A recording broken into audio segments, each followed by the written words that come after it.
Hi, welcome back to Off Picture Discussions. My name's John Capone. Today I'm speaking with Peter Malone Elliott, who is an author and screenwriter. He released his debut novel, Blue Ridge, this past year. It's a gripping crime thriller. I really enjoyed reading it, and I also really enjoyed talking to Peter about some of the influences behind the novel as well as what inspired him to transition from screenwriting to now being an author. So it was a really cool discussion. I knew Peter from film school, so it was great to catch up, and I hope you enjoy.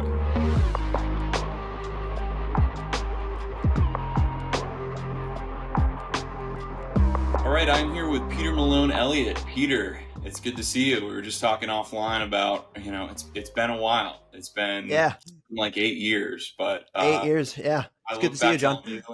What's that? It's good to see you, John. Yeah. Thank you, thank you. Yeah, good to see you too.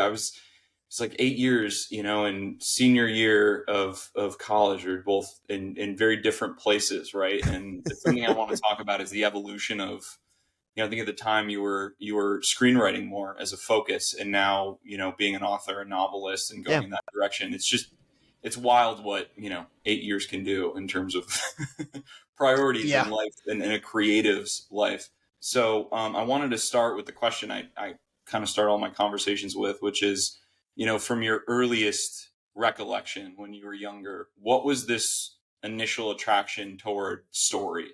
And I don't know for you Mm. if it was initially screenwriting or novels, experimenting with being an author. But when did that sort of spark kind of? Yeah. Honestly, it was kind of both. My mom is a New York Times bestselling novelist, so I kind of grew up with writing in the blood, so to speak.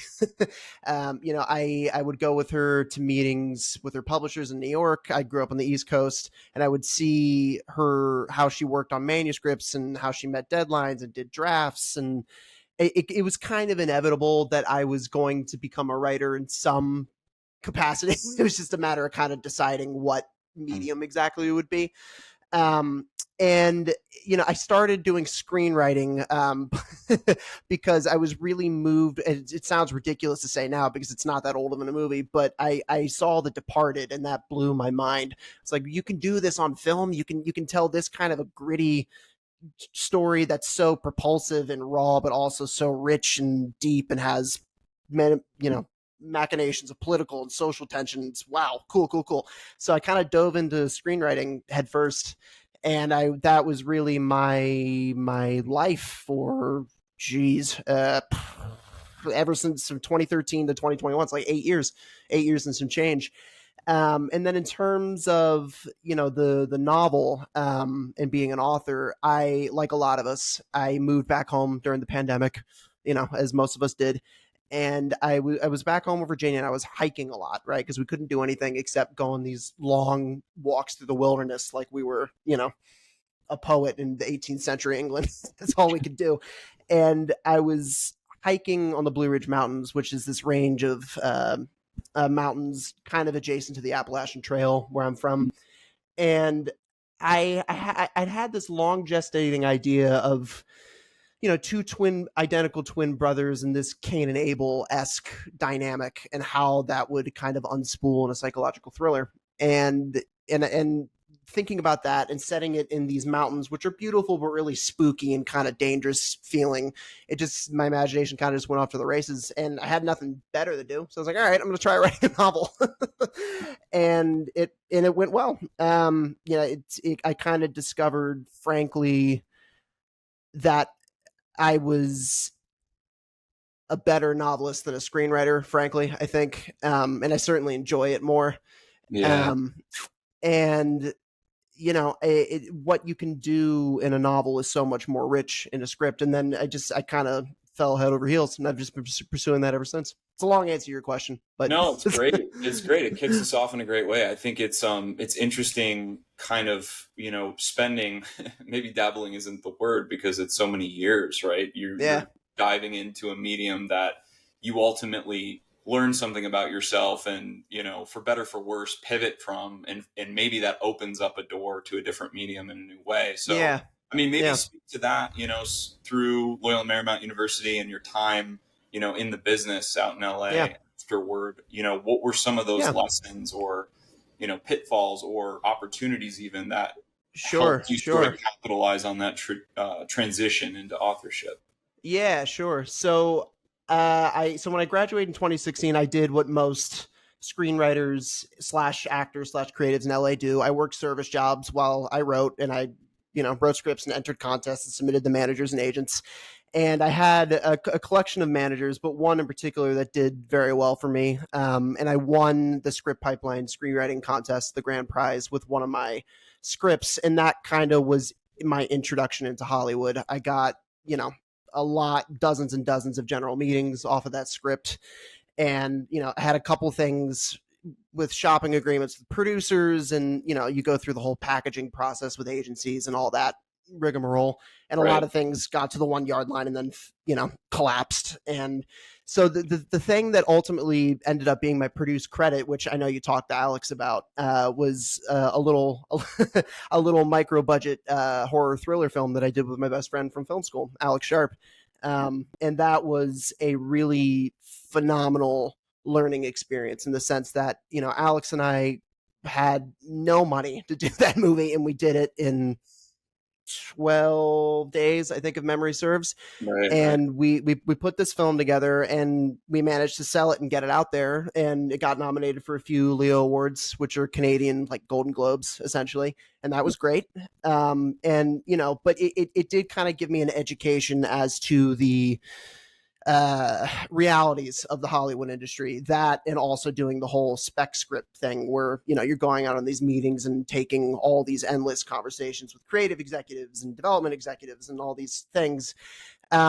Where ultimately, as a writer in Hollywood, until you hit a certain point, especially in the feature film market, it really is tough to Mm. not be anything other than a cog in a machine, and a disposable cog at that.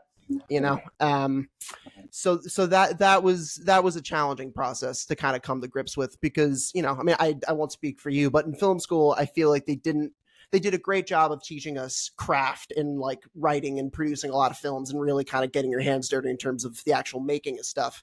But Right. in terms of the realities of the business, I felt I was a little unprepared for that. And Yeah. yeah. I mean, I don't know if you would agree with that, but I would, and it kind of opened up a question, I wanted to ask because, you and I have both spent time in the industry, and yeah. particularly as a writer too, when you're putting your material out there and you're having people engage with your scripts and give you Mm. feedback and notes. I wanted to ask you, as you were, answering that question, did you ever feel there was a point where, you felt confident in where this piece stood in terms of its quality? It's like you knew you wrote through the heart of the thing, Mm. very authoritative on the page, and a director who is like-minded is going to take that material and do something great with it.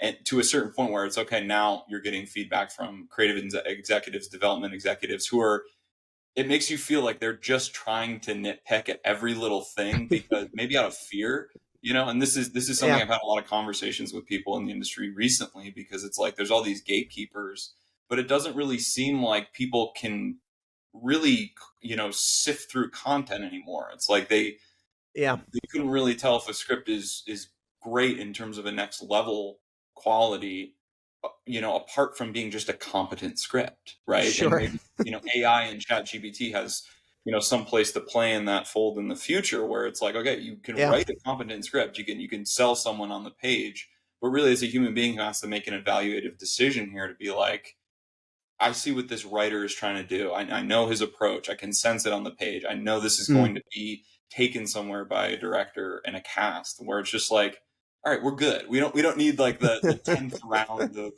development notes, So Yeah. there's a question in there Yeah. somewhere, but I'll just let you take it. Yeah. No, I'm picking up what you're putting down. I'm getting it. I mean, the thing I think that I'll start broad and kind of get more specific as I answer your question. The thing that a lot of people don't realize, and I certainly didn't going into the industry, is that in Hollywood, there are very, very few people that can actually greenlight a movie. The people that actually can write the checks to finance something are as rare as an endangered bird.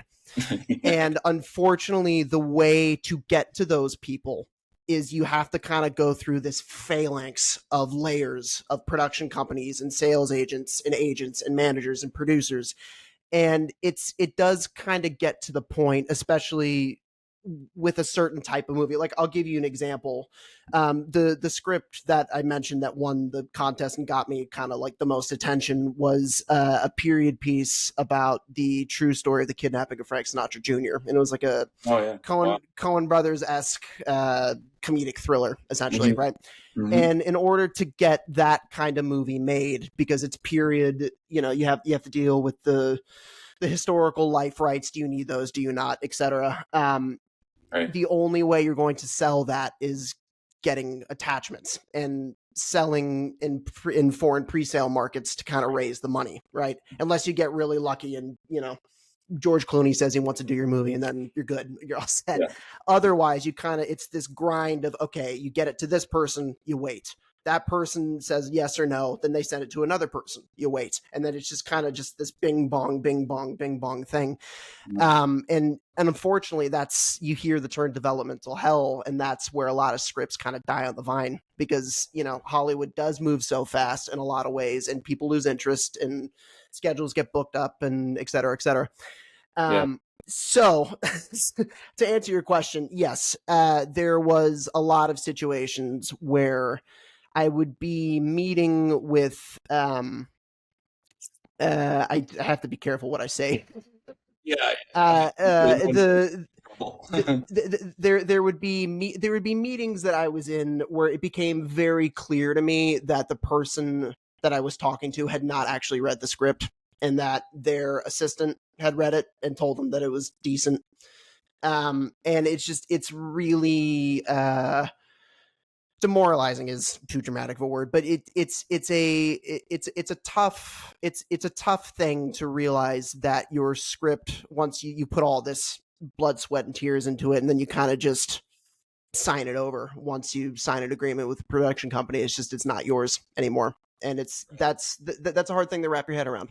Yeah, yeah, and I think demoralizing is a good word. At least it's on its way to the feeling of Yeah, like you said, the blood, sweat, and tears, putting that in front of someone, and it's like you know the potential of what this thing could be, but yeah, just by the nature of this business, I think you painted it perfectly with that sort of layer phalanx thing where yeah, yes, this could end up in someone's hands who is in that power position to green light, but the sort of successive filters, the yeah, membranes to pass through, and the odds that that person is going to give a percentage or an ounce of a fair read, and even is small. understanding Yeah, you, right? I mean, it is a business of knowing people and yeah, connecting with people on a one to sure, one basis, and then getting behind who you are as a writer and as a creative, behind your voice. And I yeah, think the chances, as you alluded to again, the speed at which the industry moves, and if you're anyone other than George Clooney or Timothy Chalamet, or Martin Scorsese, it's like yeah. they're It's a not going to grind. give you that 20 minutes to lay out your creative vision, and much Yeah, less a chance of staking you. So yeah, yeah, it's very interesting. Had a similar experience. I think that's kind of the whole approach to why we're just trying to bootstrap and indie everything, even if it's like yeah. success with bigger budgets. It is cast to a certain degree. Sure. For our latest film, we're looking at financing through local engagement in the Nice. place we're Yeah. shooting, with sponsorships and getting the community involved, and just Awesome. finding a way to Yeah. make it live more than just an hour and a half, 2 hour film that's going to go to streaming services and never be seen again. We're trying to make it Right. something that's like there's actually some momentum behind this, and we're starting to invest in our audience kind of ahead of time. Yeah. And I'm sure you understand that too as a writer. You believe in stories. You want to, if you Yeah. really believe in them, you want to find a pathway to put them out in the world. Yeah. So Yeah. yeah, Yeah. no, good Yeah. stuff. I mean, just you have to have an incredibly thick skin, and I'd say that as someone who struggles with that every day. You cannot take things personally, or else you want to jump off a building. Right, right, And especially in film and TV, especially, there are things that you just have to accept that you cannot change and you cannot fix, and they are not in your control. yeah, There was like, this is the last example I'll give of my own career, but like there was for the Sinatra project, we submitted it to a company, and the whole creative side, we're like, great, we're going to do this. We're going to start shooting in a year. This is great. We're good. They sent it over to their foreign sales department. They plugged it into an algorithm, and they determined that it wouldn't make X amount of dollars in this market. Killed the project. Done. And, I just like, there's nothing as a writer that you can do about that. Or a storyteller. That's out of your hands. And you just have to kind of make your peace with that. So. Yeah, totally. You again said that sort of thing of like making your peace and acceptance. And it's, I've been a big, into Stoic philosophy these past few years, because it's really about sort of that serenity to accept the things that you can't control. And, the real estate within your own two shoes of writing your stories and getting out there and, still putting material in front of people and furthering projects, but not getting attached to outcomes, because that's not your business. At the end of the day, that's someone else's decision to make for whatever reason, whatever their values or priorities are. So that's a great way to put it. Yeah. So I guess it would be before 2021, right? You said, or actually, did you guys shoot Wired Shut before the pandemic? Yeah. We did. Yeah. I mean, it's so funny talking about Wired Shut now, because, it came out in 2021, right? End of 2021. But we shot that thing in 2018. Or no, sorry, 2019. We shot it. I wrote it in 2018. We shot it in 2019. And then we finished editing it literally the week the world shut down in March 2020. That was when the edit was done. Literally, like to the week. I remember being on a call with Alex when I was still living in LA. It was like, yeah, there's this COVID thing. I don't know if that's going to mess things up, but we're done with the movie. That's cool. Yeah. And years in Hollywood, for sure. Yeah. And then the movie came out in 2021. So, it's such and for film, that's actually kind of a short time frame. 3 years is actually on the lower end. So yeah, but anyway, it's just, it's fascinating to talk about that. And then for books, like I wrote Blue Ridge, which is my debut book, in 2021 into the beginning of 2022. Yeah. I spent the rest of the year kind of editing it and tinkering with it and whatnot. And then I sold it at the end of 2022, and then it came out beginning of 2024. So that was also a similar kind of journey in terms of time. It was about 3 years, give or take. Yeah. Which is probably like, ideally, like a 3-year process is a great turnaround for a bigger project like that, whether it's a film or a novel. I feel like it's the right amount of time. It's not too much time, because there's stuff it's like you write and then you put away and you come back to it when you feel like it's going to get going, and then you end up putting it away, and it could be this sort of I guess purgatory, development hell, purgatory-esque sort of feeling of like, all right, I don't need to touch this anymore. Like, it's fine. We're going to wait until the timing is right. But so what Wired Shut, how involved, I think I remember talking to Alex about this, but I'd like to hear from your perspective. Of, how involved were the both of you at the beginning in terms of the conception of the idea? And, did you both get screenwriting credit, or it was your script? He co-wrote the story with me, and then I wrote the script. Yeah. Okay. Yeah. Gotcha. Yeah. So, it was a really wonderful process. Alex. I love Alex. I would love to do something again with him someday, and I'm sure we will. So it was a very collaborative process from the jump. In terms of the inspiration for the movie, my partner at the time had the same surgery that the main character had, and his jaw being wired shut. And I was taking care of this woman and feeding her through a tube and doing all these things and giving her these medicines, just like you see in the movie. And I was watching a lot of contained thrillers at the time, and I was like, okay, the home invasion thriller genre has been kind of done to death, but what about this? This is something, right? this could be something.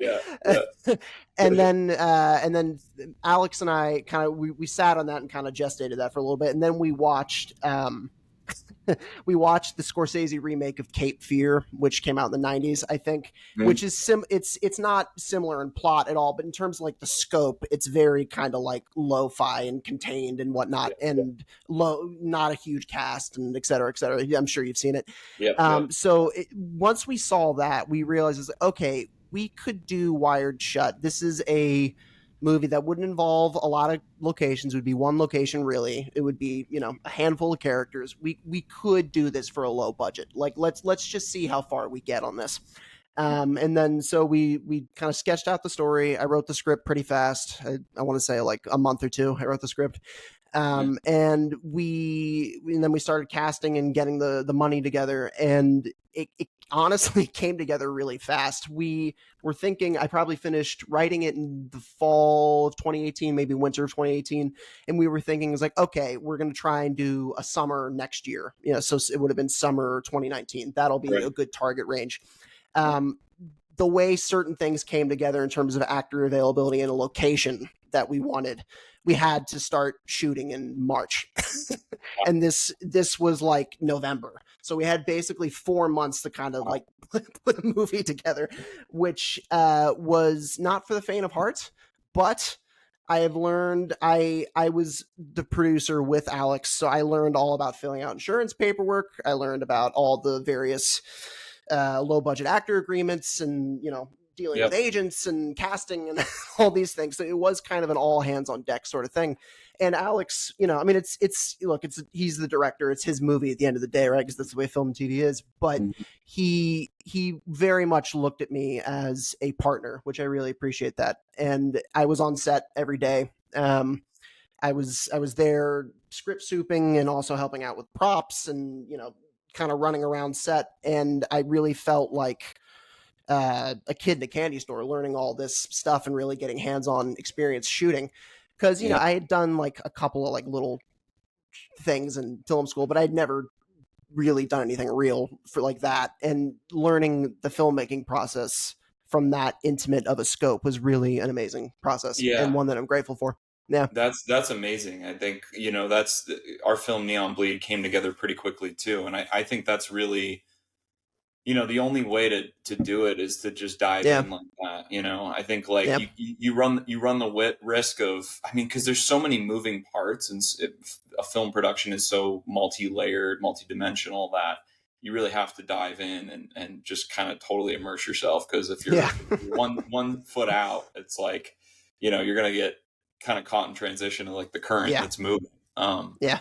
But yeah, that's incredible. I think it's, it was something that I watched it. I thought it was super well done from a Thanks. writing standpoint. And obviously Alex is a director, very clear Yeah. vision. And Yeah. yeah, it felt really unique. Like I hadn't really dabbled that much in the home invasion thriller. I know there's a lot of them, but for Yeah. a contained story, and I definitely see the link too between Wired Shut and Blue Ridge, the sort of Oh, like interesting. the Interesting. family Yeah. theme, sort of like the Sure. chickens Yeah. come Yeah. to roost type of thing. Yeah. That's That I really interesting. Yeah. appreciate. Yeah. Yeah, really Thanks. appreciate. Yeah, yeah. I mean, no matter what kind of story I do, I kind of, like you said, the family stuff coming home to roost and dealing with the consequences of that is always, in some way or form or shape of another, a component of my work. I think it's such a rich story dynamic. You can kind of wring so much tension and whatnot out of those situations, and from a character standpoint too. Yeah. So yeah, I'm glad that you made that connection. Thank you. Yeah, was Blue Ridge, pretty much after, I guess, pandemic hits, Yeah. and then you decide to move home. Was Blue Ridge Mhm. ever intended to be a script, or you were like, I'm done for now with Hollywood. I'm gonna just kind of recalibrate things and Yeah, start. essentially. So like when Wired Shut we finished that, we were kind of editing that and putting together. I had a TV script and another feature script kind of get to the 5-yard line and then die on the vine because of the pandemic and various stuff with that. So when I moved home in Virginia, and I kind of, at that point, I was, can I curse on this or no? Yeah, Is that yeah, okay? go for it. Yeah. Okay. I kind of was like, well, fuck this. I might as well like fucking try something else. This is fucking bullshit, So Yeah. it was kind of just like, well, what the hell? I'll try this, and even if it's just a creative exercise that I don't show anyone, I Right. want to try this.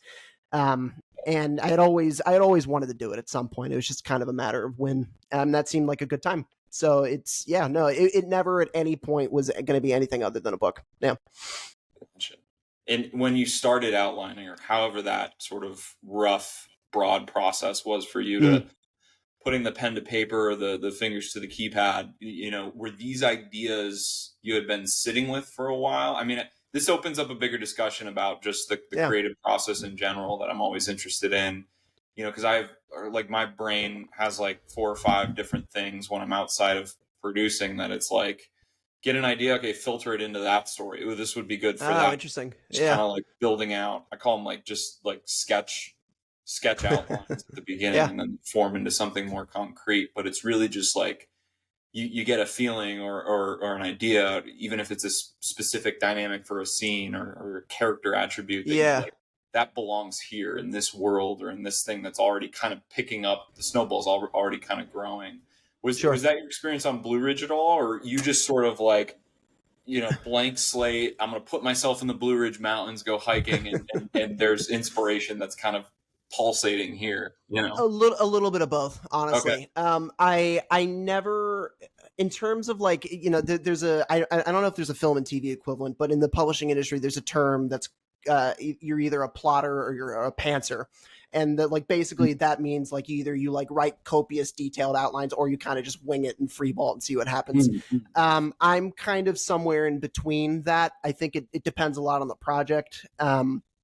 Like the thing that's on submission with my agent now, I did a very, very detailed outline because it's very plot heavy and there's a lot of moving parts. I felt like I needed to do that. Okay. But for Blue Ridge, it was much more loose.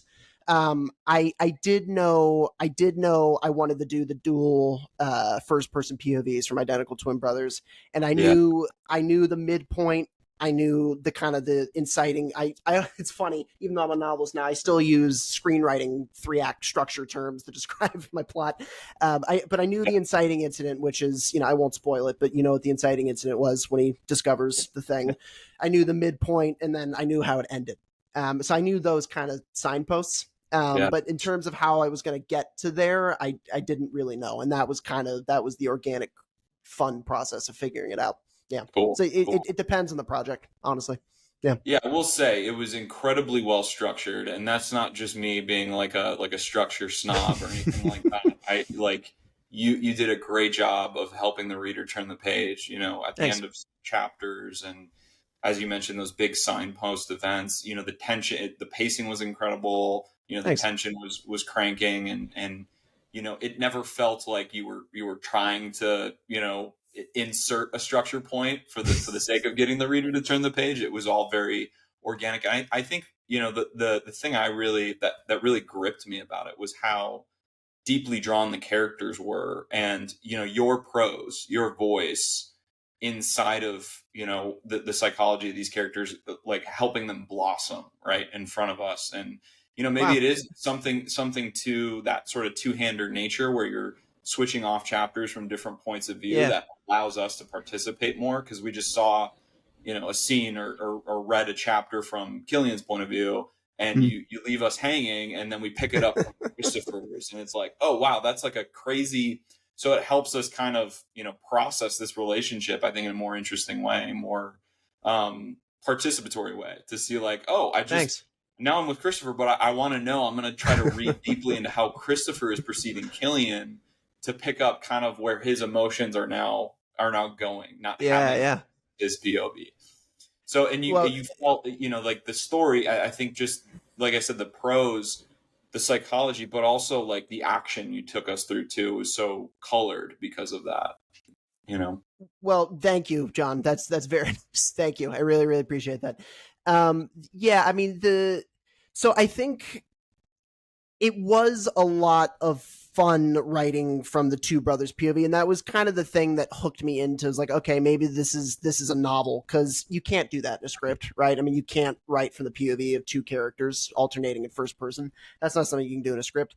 And the Right. idea of really nailing down um, burrowing kind of deep into their souls of why they act the way that they do and why this is such a fractured relationship, and Mhm. really, really kind of wringing that for all of its worth was something that was really appealing to me.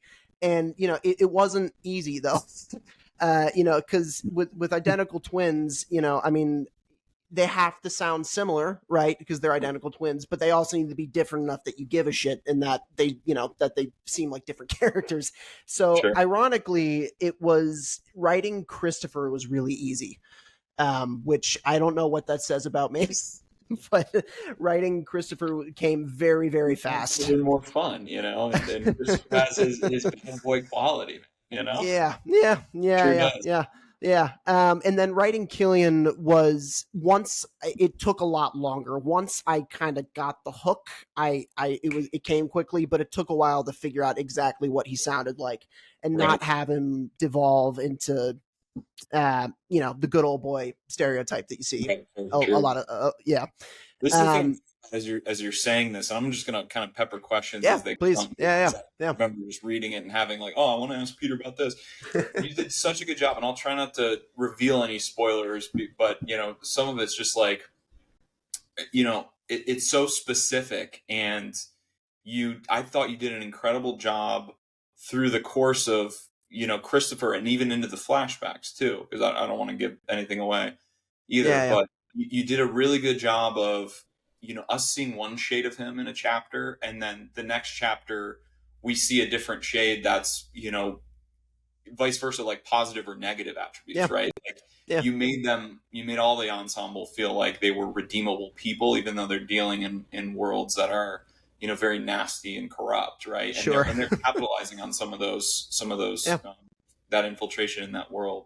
So yeah. it was, and I think that's what great storytelling is. I mean, you mentioned The Departed. That's one of my favorite movies as well. It's that sort of Oh, like cool. rich Yeah, dichotomy of light and dark that are inside of all human beings, and it really comes down to the situation for them to make a choice.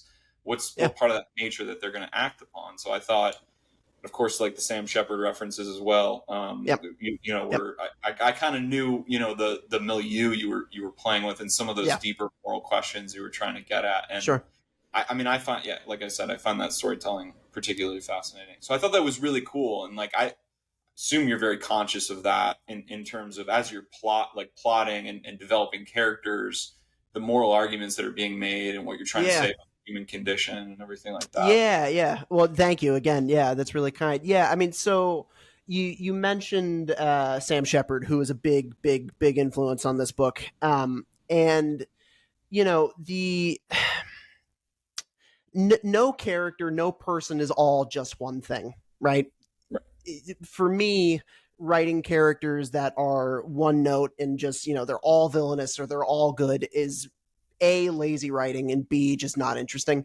And especially in a really contentious mono and mono kind of cracking skulls relationship like Killian and Christopher have, you have to be able to see how, okay, I could see how Audrey would be attracted to Christopher, and how Yeah. how Killian could drive her crazy, and how also Christopher's, maybe he has a good heart, but he's doing it for the wrong reasons. Or Killian, I mean, he's kind of a coward, but also he is Right. always going to do the right thing. It's like playing with those moral shades of gray is what makes what makes the a story stick to your ribs, for lack of a better phrase.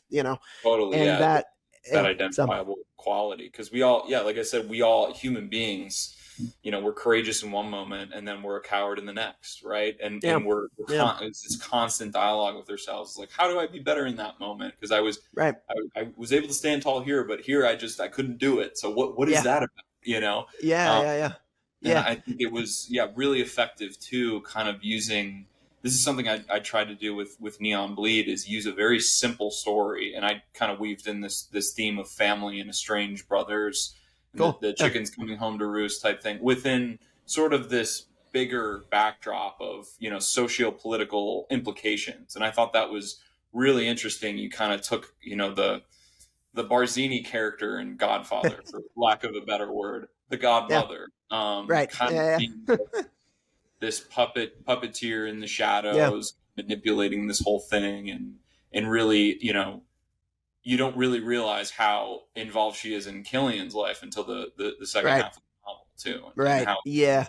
things meet up. So maybe talk about, you know, how conscious were you of, I want to tell this simple story, but really kind of nested in this bigger thing that's happening in Yeah. the political Yeah, world. yeah, yeah. It didn't. It's funny when I first started writing, I didn't want to write a political thriller, and I still wouldn't call Blue Ridge an out and out political thriller, but it Right, right. definitely has that element for sure.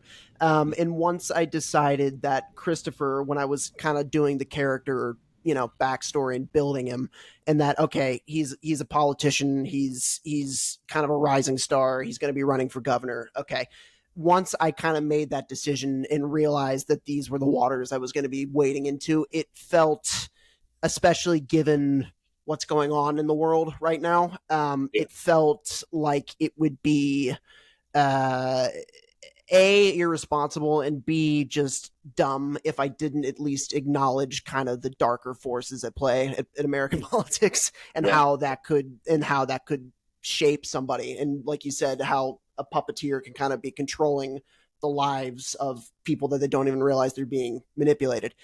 right. So it really it honestly, that kind of came secondary to the Killian and the Christopher and the Audrey kind of love triangle Mhm. thing. That was first and foremost kind of the initial framework, and then the political machinations kind of got woven in as I went. Yeah. Yeah, yeah, that's it's really cool because I think it is. We live in a time right now where whether it's real or not, every individual feels so tethered to their larger environment, and maybe that's because of social media and Yeah. technology and the looming threat of AI and the wars that are going Yeah. on that we feel like, Yeah. And just you know, name a bunch of things. yeah, the yeah, world is the world is dying.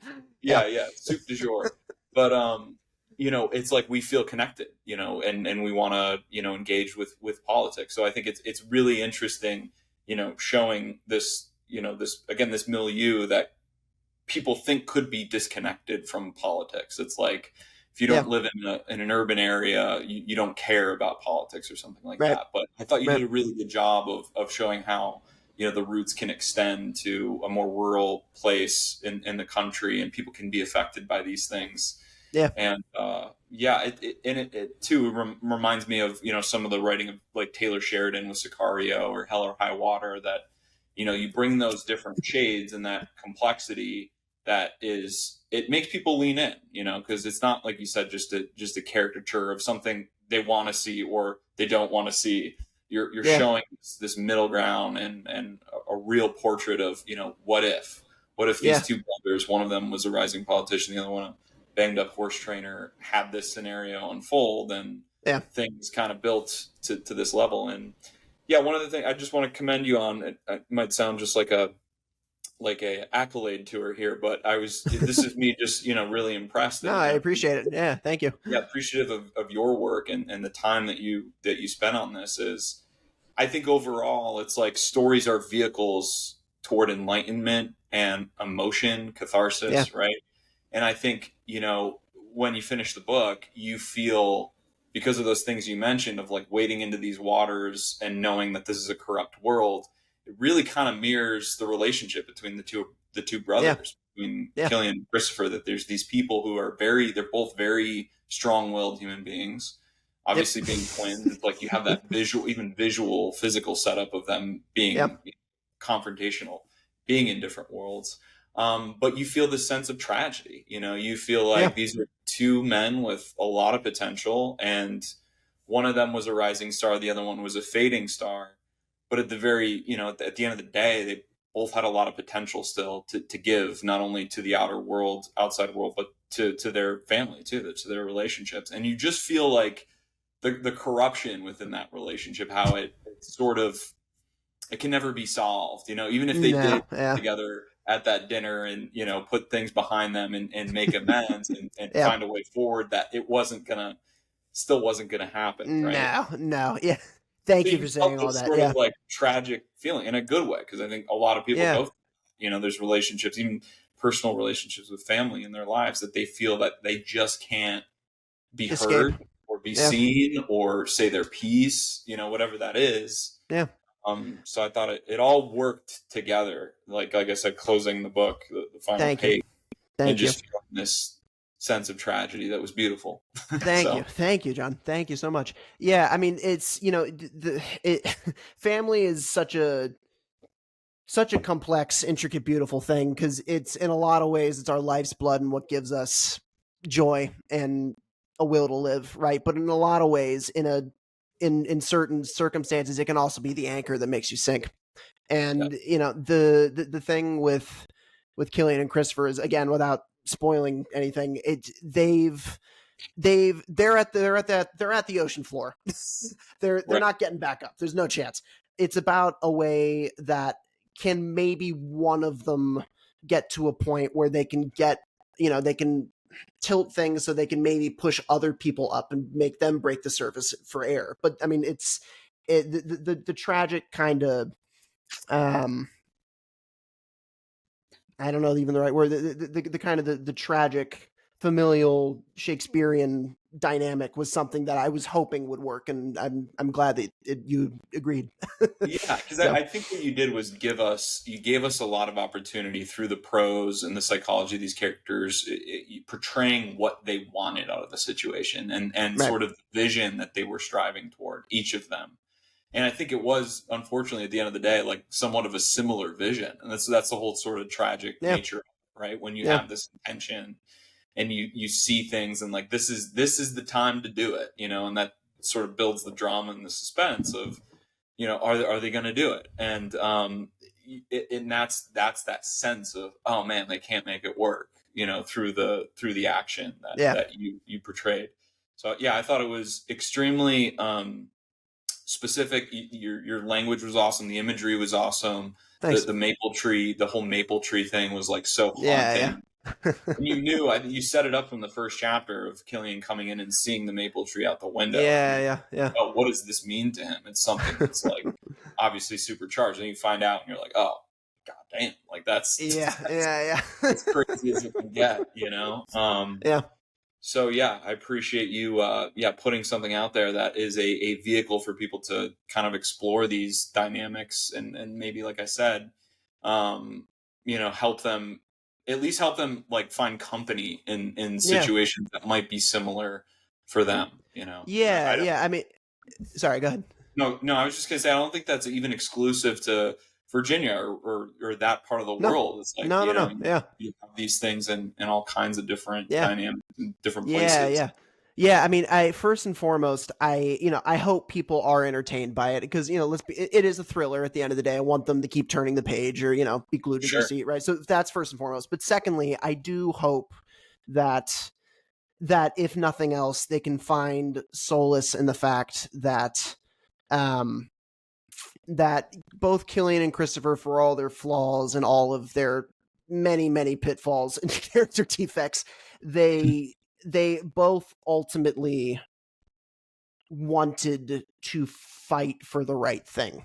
Ultimately, Yeah. now how they both go about it is up for debate. And I hope that if anyone is reading Blue Ridge and struggling with, hopefully not struggling with a decision like that, because I hope not, but if they're ever needing kind of finding solace in a book for making a decision that's tough in their life, I hope that they can use Killian and Christopher as a springboard. Maybe that would be lovely. That would be icing on the cake.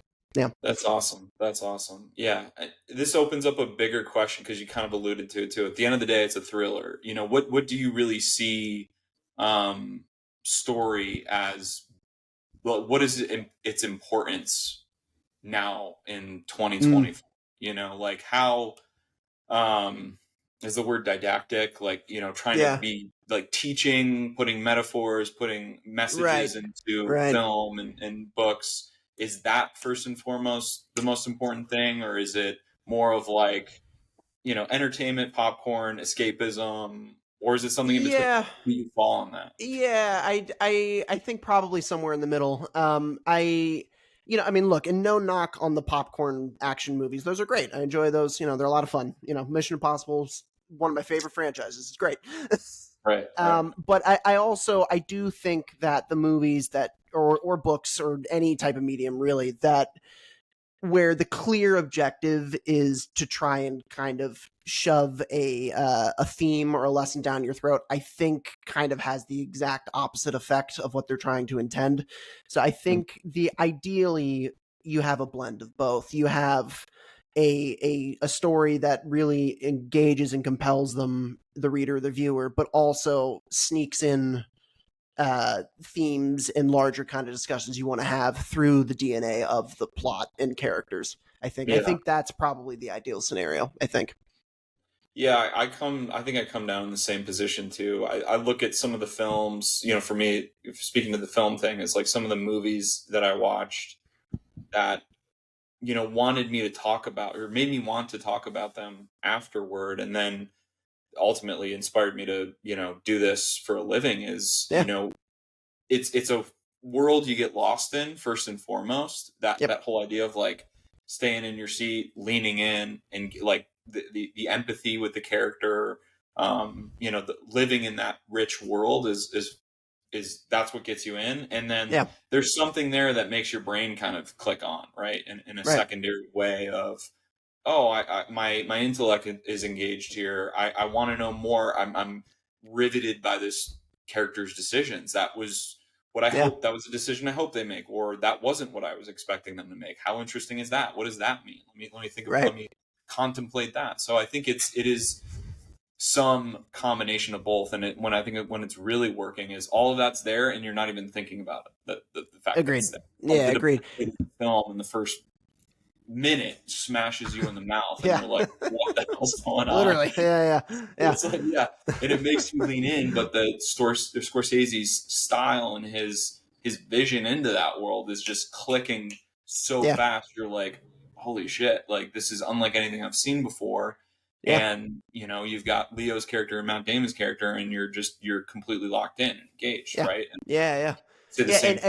I Yeah, think go. that's true regardless of the genre too. I mean, like, we've Right. been mentioning a lot of like, thrillers and, Crime crime and dramas. stuff Yeah. like that. But, I mean, the same axiom would be true as if we're talking about a sci-fi or a romance or a, small little period drama, like it really engagement and whatnot does not have to be something that's synonymous with just Dark. genre fiction, right? Yeah, So, exactly. yeah. Dark and brutal and all Yeah. those things. Yeah. Uh, yeah, well said, well said. So, before we start to wrap things up, I wanted to ask you kind of what your experience with this, outside of just the story, has been, and maybe you could talk, if you want to start from the beginning of when you were writing through to its release and even up to today. Like, what has that done for you on sort of, Peter the writer slash, building a career in this, Mm. the author, the career of being an author. What has that experience been like so far? Yeah, yeah. Wow, that's a big question. I think first and foremost, being an author or a screenwriter for that matter, but being an author, it is not easy, and it is not something that you should do if you're not head over heels passionate about it. This is what I want, because you're going to be Right. constantly dealing with rejection. You're not going to get rich being an author unless you become Stephen King, which, God bless him. But you really have to do it because you love it, and that's what you want. And in terms of me, I, in the course of writing Blue Ridge and then it coming out and going on my book tour, which I'm just finishing up this next couple of months, I see a path that is not only one that I love, but also sustainable for me creatively. And the fact that I get to create these worlds and narratives where there is less barriers to entry in terms of getting in the hands of readers and people that actually enjoy stories. And being constantly kind of in touch with readers and going to these conferences and meeting other authors, and it's I'm not really answering your question well, sorry. No, it's great. Being an author for me is, I've been doing it for a lot less time than I was a screenwriter. It is already doubly more fulfilling already. That's That's great. Yeah, I think that's whatever medium, people choose, whether it's, writing novels, making films, writing yeah, poetry, painting, visual arts.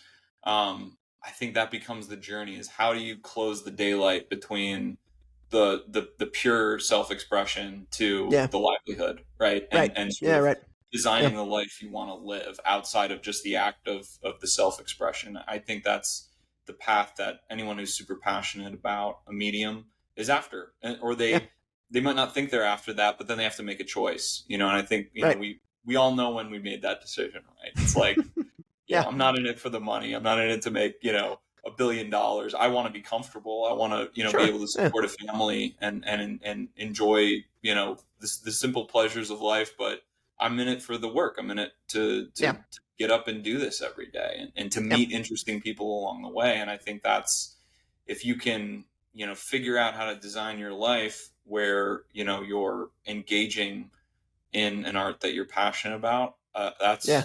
that's worth $1 billion to me. So Agreed. Yeah, agreed. I think that's a wonderful, better summation of my answer than even my own answer. So thank you. no, you did it. You had a great answer too, and it actually gave me one more question I wanted to ask you about. What has Yeah. the experience been like? Because I've seen you post on Instagram Mhm. of doing these like book readings, like Yeah, yeah. signing events, and you would Mhm. actually read. What is that experience been like? And a sort of a secondary, deeper level question is, when you read an excerpt, Mm. is it stuff like, maybe you work with your publisher is like, oh, read this section, or is that just purely out of instinct, like, I want to read this tonight? Or because it's kind of interesting, it's like like an artist going up, like a musician going up, and, like, in the Yeah. encore, oh, we're gonna play Little Help from My Friends or something like that. Yeah, yeah, Just yeah. take me through that. For Blue Ridge, there is a specific section that I read. It is, and this isn't giving anything away because it's in the back cover blurb. The moment where Killian is finally working up the nerve to do the deed and kill his brother, and then he finds his body splayed out on the steps. That's the section that I read, and I end with, Yeah. you know, Tim finding the corpse, and I look up and close, right? And it usually, I've been lucky enough that it seems to be well received, and people always go ooh, or something equivalent to that. And Cool. the point of reading an excerpt, I think, is to get them interested in the book and buying the book and reading it, but also interested in your voice as a writer. Yeah. And okay, well, this is what else is he working on? How can I stay in touch with him? How can I see what else he's doing, et cetera, et cetera? And the immediacy of that, of because as a screenwriter, I mean, like, if you're on set, you can see the actors do it, and there's a nice immediacy of that. But, like, in terms of you reading it yourself, just in front of a microphone, and seeing dozens of people sitting and hanging on your words, just you, that is a really powerful thing, and something that I wasn't quite prepared for, just in terms of how much kind of bowled me over, in terms of how Mm. exciting it was. And it's really joyful, and it's really lovely. And I say all this, I feel like I am kind of dumping on screenwriting. I'm not. I would love, in an ideal world, to kind of navigate between the two worlds and do both, right? I have a feeling um you're gonna figure it out. I have a feeling. we'll see. I don't think.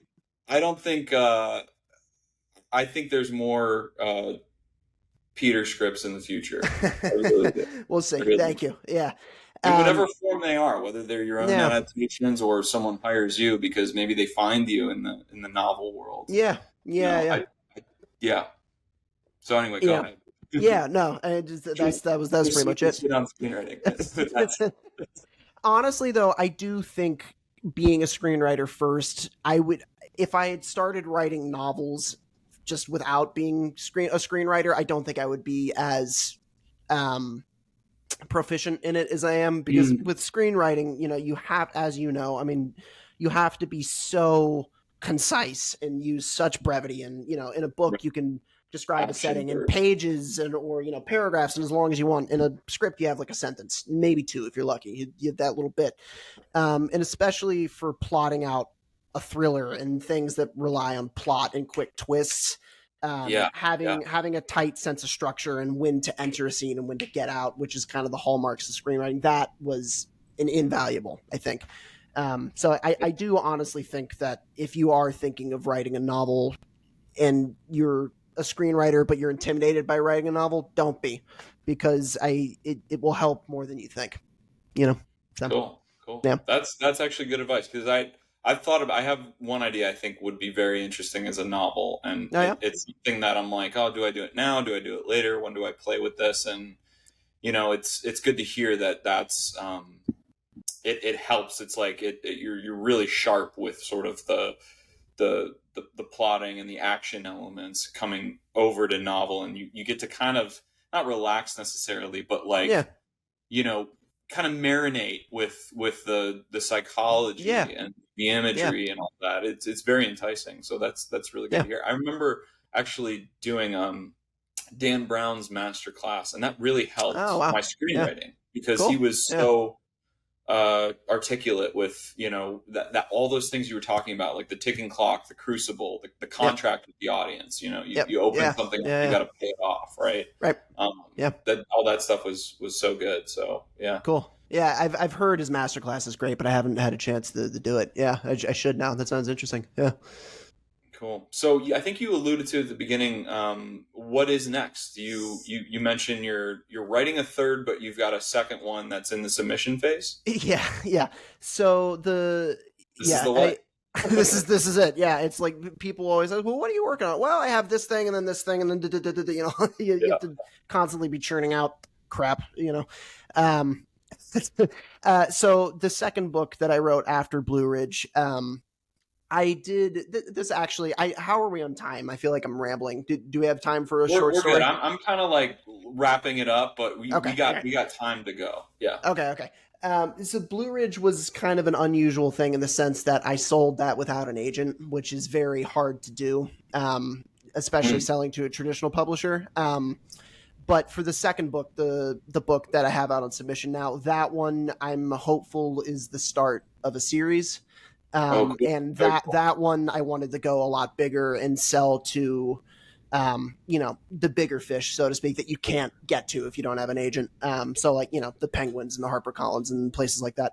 Yeah. So that's on submission with my agent now. And then the third thing I'm working on now is this really fun thriller with some horror elements to it as well. That's set in a winery in Virginia. It's kind of like it's kind of like The Menu meets Edgar Allan Poe. Essentially, Yeah. that's kind of the short pitch. And then the thing that's on submission is also flirts with horror too. That one, how would I describe that one? That one's probably. Have you seen Barbarian? No, I've heard of it. Okay. I haven't All right, it's like that meets Home Before Dark. So like it's essentially a psychological horror thriller in Yosemite National Park. fun. Yeah. So I really like that that's you're what I'm going engaging on. with these natural landscapes too, because I Yeah, think that is such a cool canvas. I don't yeah, yeah, people, yeah. so that's really awesome. Well, very Setting cool. should be as much of a character as the actual characters. I think. But yeah. Yeah, Anyway. no, that's what I'm trying to do with my next thing, and it's I'd be curious to get your thoughts on it when it's released Yeah. Yeah. Yeah. uh, sometime in the future here. But yeah, I feel like we have a lot of crossover with the themes and the Yeah. setting we're exploring and stuff like that. So, Totally. well, listen, man, I appreciate you for coming on here and talking No, thanks for about having me. process and a couple of your works and all the way back to Wire Shut. It was Yeah. awesome to watch that and watch you and Alex kind of shepherd this thing and now with Blue Ridge. Thank you so much for writing it, and thank you for getting up every day and doing your thing for your creative voice, and do not stop. Keep going. Thank you, John. I really appreciate you having me on and for all the kind things that you've said. And I can't wait to see your next thing. I need to watch. I need to watch Neon Bleed. I haven't had the chance to see it, so I'm gonna have to watch it now. Yeah, Got it. Yeah, I can send you a link if you want. please. Yeah, please. Yeah. Awesome. Cool. All right, Peter, thank you so much. You Thanks, have a good John. one.